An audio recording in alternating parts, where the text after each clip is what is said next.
una oración para poder dar inicio a este estudio de la Biblia, de la palabra de nuestro Dios. Gracias, Padre, te damos en esta ocasión por todas tus bendiciones, por tu presencia en nuestras vidas, porque nos permites conocerte, glorificarte, servirte, Señor. Gracias por tu palabra y pedimos que tu Espíritu nos ayude, Señor, para que podamos ser edificados y así reflejar fielmente a la imagen de Cristo, nuestro Señor y Salvador, en cuyo nombre te pedimos todo esto con acciones de gracias. Amén. Bueno, abra su Biblia, por favor, en la carta del apóstol Pablo, en 1 Corintios capítulo 13, y estamos estudiando las características del amor bíblico, del amor cristiano. Y en 1 Corintios 13, hoy vamos a ver el estudio titulado El amor no se irrita. El amor no se irrita. Y dice aquí en el capítulo 13, verso 5 de 1 Corintios, que el amor no hace nada indebido, no busca lo suyo, no se irrita, no guarda rencor. El amor no se irrita. Permítame, antes de entrar de lleno, solamente recordar algunos aspectos del amor de Dios. El amor de Dios es tan diferente al amor del ser humano y la Biblia nos enseña algunas de estas características.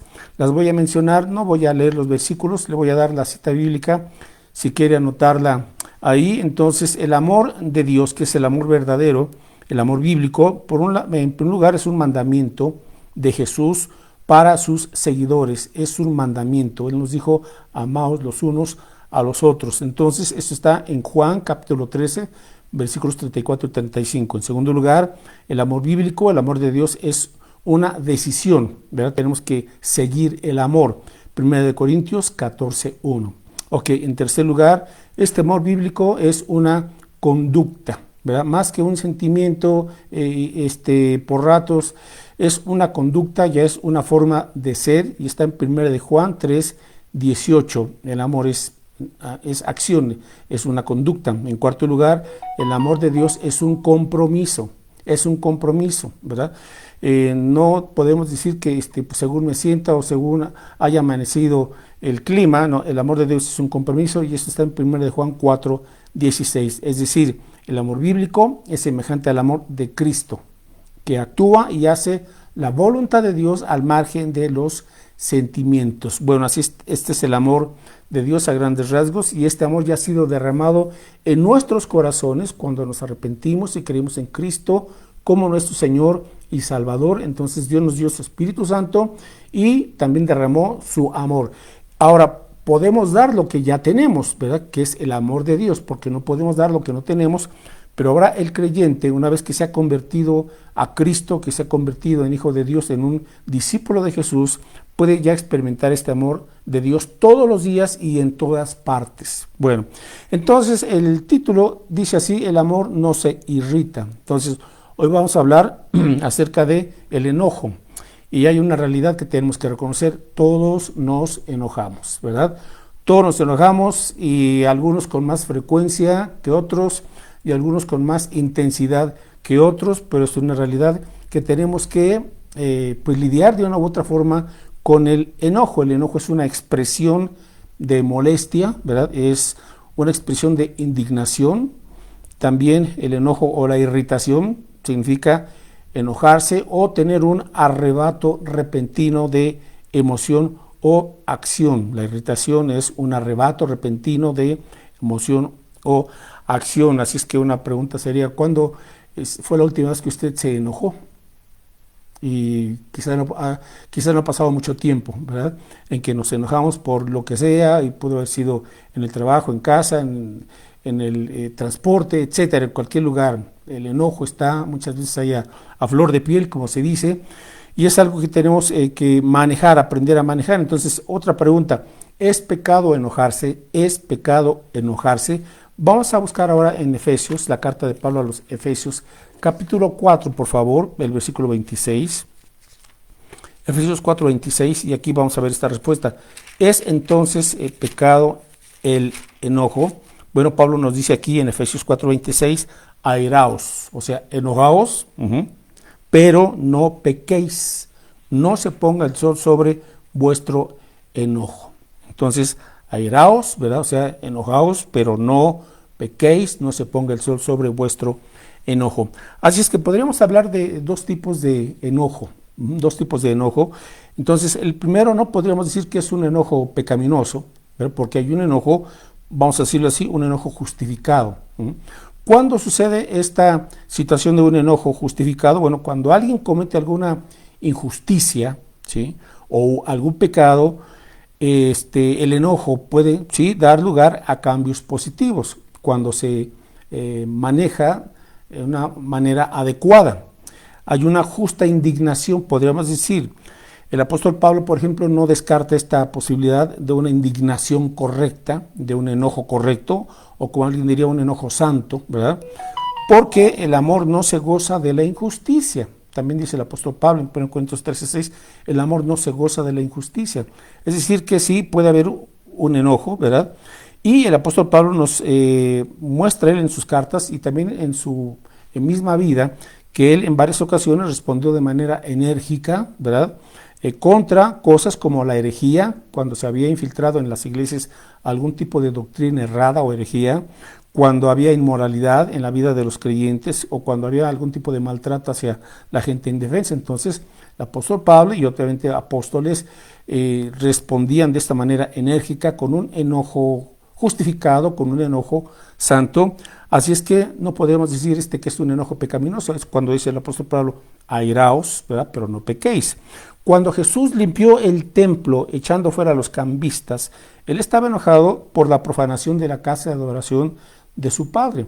Entonces aquí Jesús experimentó un enojo santo, una ira justa, ¿verdad?, porque estos mercaderes pues estaban haciendo negocios en la casa de Dios Padre.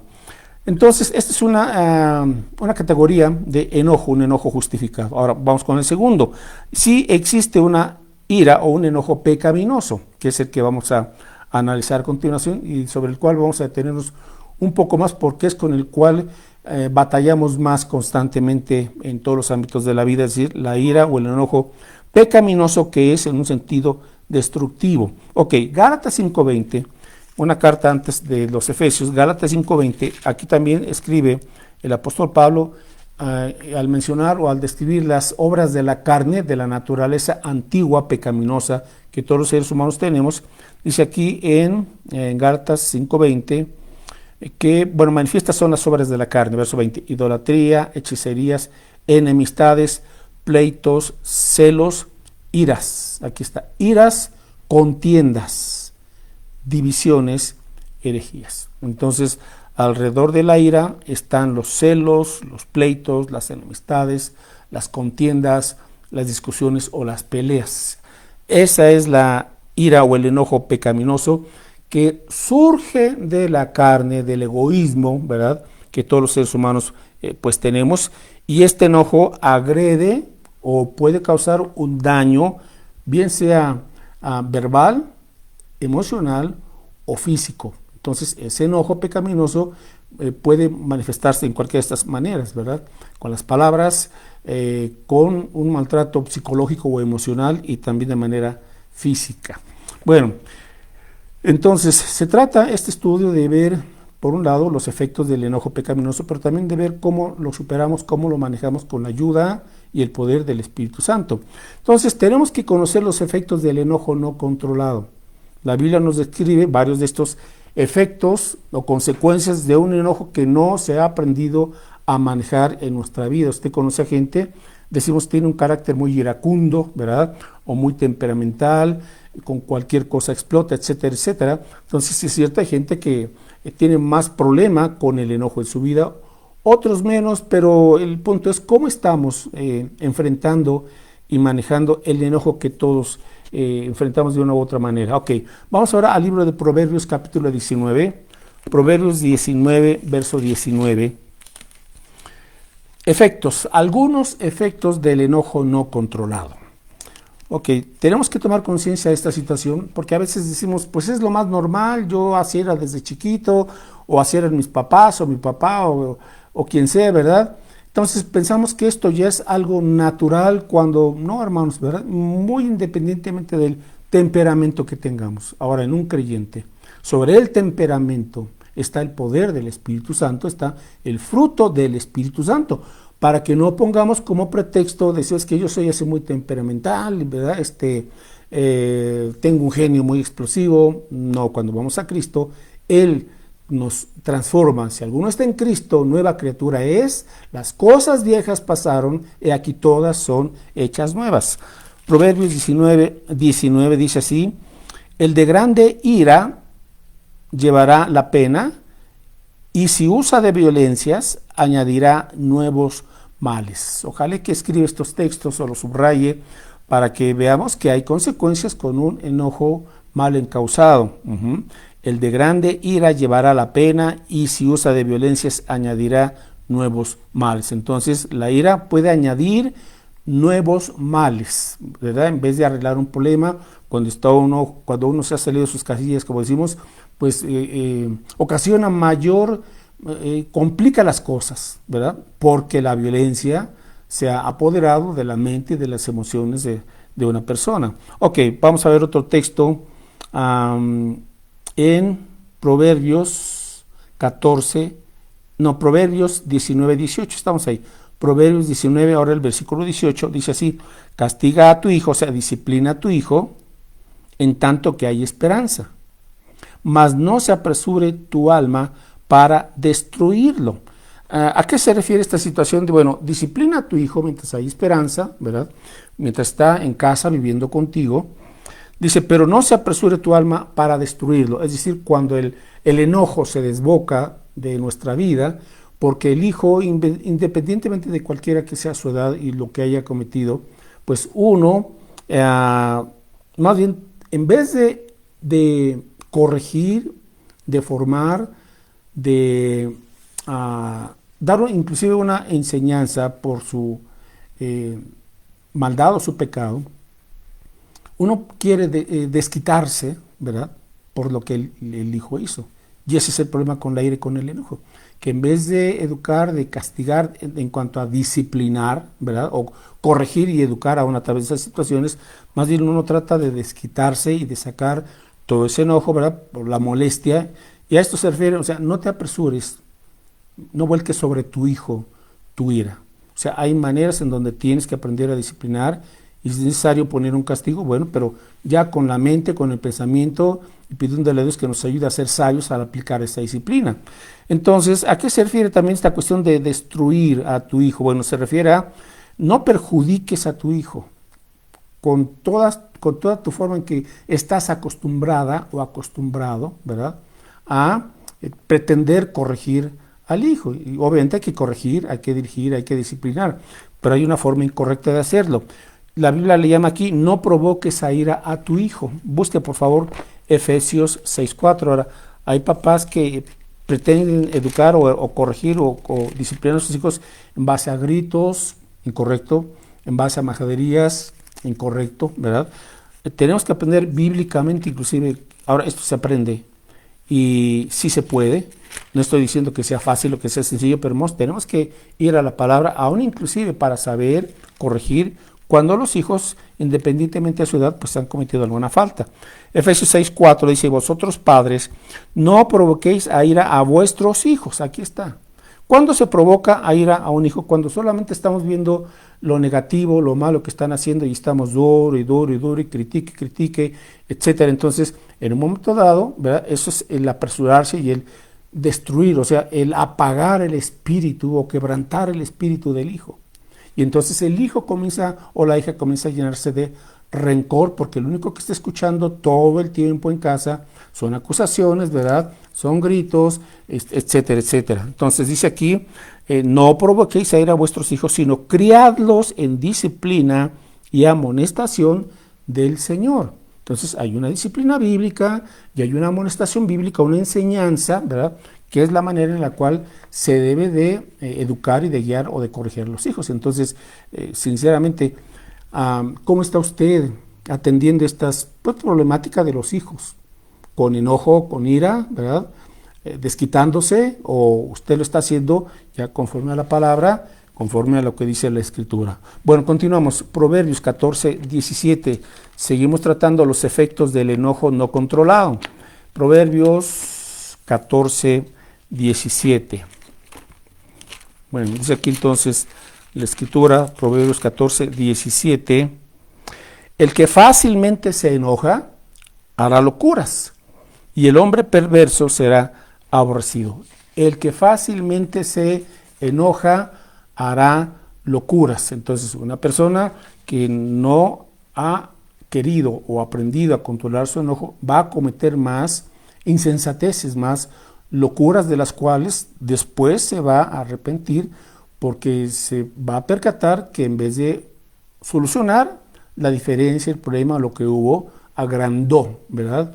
Y complicó y dijo y actuó, etcétera, etcétera. Y ya después que se le baja el fuego de ese enojo, de ese disgusto, y ya reacciona y dice, bueno, me salí, ¿verdad?, de control, y ahora tiene que arreglar otras situaciones. Entonces hay que controlar el enojo, porque fácilmente cometerá locuras quien se enoja. Ok, Proverbios 14:29, dice aquí, Proverbios 14:29, el que tarda en airarse o en enojarse es grande de entendimiento, mas el que es impaciente de espíritu enaltece la necedad. Es decir, el impaciente fácilmente se enoja. Vea la relación que hay entre el enojo y la impaciencia. Entonces, el impaciente fácilmente se enoja y evidencia su falta de entendimiento, su falta de sabiduría. Así es que a veces uno piensa que por enojarse y mostrar ante a los demás, piensa que es uno muy valiente. No, cuidado, lo único que estás demostrando es tu insensatez, tu necedad y tu torpeza. Esa es la verdad. Porque dice aquí que el que tarda en airarse, ¿verdad? Estamos en el versículo 29, el que tarda en enojarse es grande de entendimiento. O sea, piensa las cosas antes de reaccionar. Son retos, son desafíos, pero en Cristo sí lo podemos hacer con su ayuda. Bueno, entonces Proverbios 29:11, el enojo no controlado. Proverbios 29:11, dice aquí, el necio da rienda suelta a toda su ira, mas el sabio al fin la sosiega. Las discusiones en casa, con los hermanos, las discusiones entre el papá y el hijo, la hija, ¿verdad? O las discusiones en el matrimonio, lamentablemente luego nos hemos acostumbrado a dar rienda suelta a toda la ira, a toda la ira. Enojos, gritos, ofensas y a veces hasta violencia, ¿no? Así es que, bueno, estos son los efectos. Hay que tomar conciencia para que comprendamos, ¿verdad?, y corrijamos. Dice aquí que el necio da rienda suelta a toda su ira, pero el sabio al fin la controla, la domina. Así es que lo contrario al enojo es un creyente que está aprendiendo a ser sabio y a pensar antes de que le gane el disgusto, la ira. Ok, Proverbios 22:24, otro efecto del enojo no controlado. Proverbios 22:24, dice aquí, no te entremetas con el iracundo, o sea, no estés conviviendo con el iracundo, ni te acompañes con el hombre de enojos. ¿Por qué? Verso 25, no sea que aprendas sus maneras y tomes lazo para tu alma. Ahora, qué interesante, que usted se junta con gente agresiva, gente violenta, gente peleonera, gente iracunda, pues eso se le va a ir pegando. Usted va al ratito a tomar esas malas costumbres y las va a llevar a su entorno más inmediato. Así es que se puede aprender, sí, a ser violento. ¿Dónde aprenden muchas veces los hijos que cuando van creciendo a ser violentos? Pues lo aprendieron en casa. Lo aprendieron en casa. ¿Y de quién? Pues de quién cree usted. Bueno, y finalmente no vamos a buscar este texto, pero otro efecto, hasta donde se llega, puede llegar el enojo no controlado. ¿Se acuerda usted de los primeros dos hermanos que nos menciona la Biblia, hijos de Adán y Eva? Sí, Caín y Abel. ¿Y qué pasó con ellos? Que el mayor, Caín, se enojó, se airó, no controló su envidia y su enojo contra su hermano y lo mató. Así es que estos son algunos de los efectos del enojo no controlado. Así es que tomemos conciencia y que Dios nos ayude a ver estas situaciones, porque hay consecuencias. Ok, ahora vamos a ver hay tres maneras de expresar el enojo o la ira. Tres maneras de expresar el enojo o la ira. Okay, número uno, se le llama a esta Primera categoría, embotellar o guardar. Es decir, el enojo o la ira se puede en un momento dado negar, decir que no hay enojo, ¿verdad? Cuando realmente sí está uno enojado, ¿verdad? Nuestra expresión lo dice todo. O podemos estar guardando el enojo o enterrarlo. Es como guardar desechos tóxicos, enojos, iras, hasta que decimos, pues no, aquí no pasa nada, ¿verdad? Y se lo va uno, como decimos, se lo va uno tragando, o va uno guardando esas cosas debajo de la alfombra del corazón, pero ahí están, ¿verdad? En nuestro interior. Es como un veneno que se va filtrando y va produciendo, fíjese, esos enojos que no se reconocen y que se van embotellando o se van guardando o encapsulando, producen, y decimos, ¿por qué con tal o cual persona inmediatamente te pones irritable? Bueno, porque tienes por ahí algunos enojos que no has perdonado y que no has sacado y que no has reconocido. Entonces puede uno mostrarse, ¿verdad?, irritable, impaciente. Cuando usted dice que una persona es muy paciente y con otra no, ¿por qué con otra no? Bueno, tiene enojos por ahí. Mal humor. Hay gente con usted, todo el día está riendo y haciendo bromas y llevándose bien, pero llega a otro ambiente, ¿verdad?, X, y se pone de mal humor. ¿Por qué? Porque con cierta persona usted le guarda un enojo, inclusive hasta la depresión puede ser el resultado de enojos que están ahí acumulados, ¿no? Salmo 32:3 dice aquí que cuando alguien guarda esos enojos, los embotella, ¿verdad?, como decíamos ahorita, bueno, eso le va a afectar su carácter, su espiritualidad, sus emociones, su forma de tratar, y específicamente a ciertas personas contra las cuales trae algo. Salmo 32:3, mientras callé, dice aquí el rey David, mientras callé, o sea, mientras guardé ciertas situaciones o ciertos pecados, se envejecieron mis huesos en mi gemir todo el día. Así es que, número uno, una forma de expresar el enojo puede ser embotellar, o negar, o guardar, y no es la correcta. Ok, en segundo lugar, otra manera de expresar el enojo o la ira es explotando, como un volcán que va ahí acumulando la lava hasta que en un momento dado sale todo, ¿verdad? Estalla, deja que estalle su ira y pierde el control. ¿Por qué? Porque como que se las fue guardando todas, fue anotando esto y esto y esto y esto, y como un volcán en erupción, cuando menos lo piensa, por cualquier detalle, entonces esa persona ya explota, ¿verdad? Eclesiastés, capítulo 7, versículo 9. Entonces hay gente que es muy explosiva. Bueno, pues ya como creyente usted no puede estar siendo dominado por un mal temperamento. Usted tiene que ser dominado por el fruto del Espíritu Santo. Eclesiastés, capítulo 7, versículo 9, dice aquí lo siguiente: no te apresures en tu espíritu a enojarte, porque el enojo reposa en el seno de los necios. ¿Ya? No te apresures en tu espíritu a enojarte, porque el enojo reposa en el seno de los necios. Entonces, otra manera equivocada de expresar el enojo es explotando, ¿verdad? ¿Por qué explotamos? Algo tenemos que en nuestro corazón y que tenemos que arreglar con el Señor, con nuestro Dios. Bien, y en tercer lugar, el saber manejar la ira, ¿verdad? Saber manejar la ira. Sí, se debe aprender a manejar la ira. Busque en la carta de Santiago, Santiago capítulo 1, versículos 19 y 20. Santiago capítulo 1, versículos 19 y 20. Bueno, esto nos sirva para dejar de poner como pretexto y decir, pues es que yo soy así, pues, pero ahora está en Cristo. Ahora, si usted no es cristiano, venga a Cristo, cree en Él, arrepiéntase y pídale que le dé una vida nueva y un nuevo corazón. Y usted comenzará a experimentar el control y el dominio que Cristo da en nuestra vida. Santiago 1:19 dice aquí el apóstol: por esto, mis amados hermanos, todo hombre sea pronto para oír, tardo para hablar, tardo para airarse. Verso 20, porque la ira del hombre no obra la justicia de Dios. porque la ira del hombre no obra la justicia de Dios. Si hubo algo incorrecto, alguna situación, bueno, pues queremos que la justicia de Dios se manifieste, pero que sea Dios, no usted. Entonces dice aquí, mis amados hermanos, todo hombre, sin excepción, independientemente de qué edad tenga usted, a qué se dedique, cuál sea su entorno inmediato, sus luchas, sus conflictos, sus batallas, lo que sea, todo hombre sea pronto para oír. Pronto para oír, eso se aprende. Tenemos que oír para entender a la otra persona.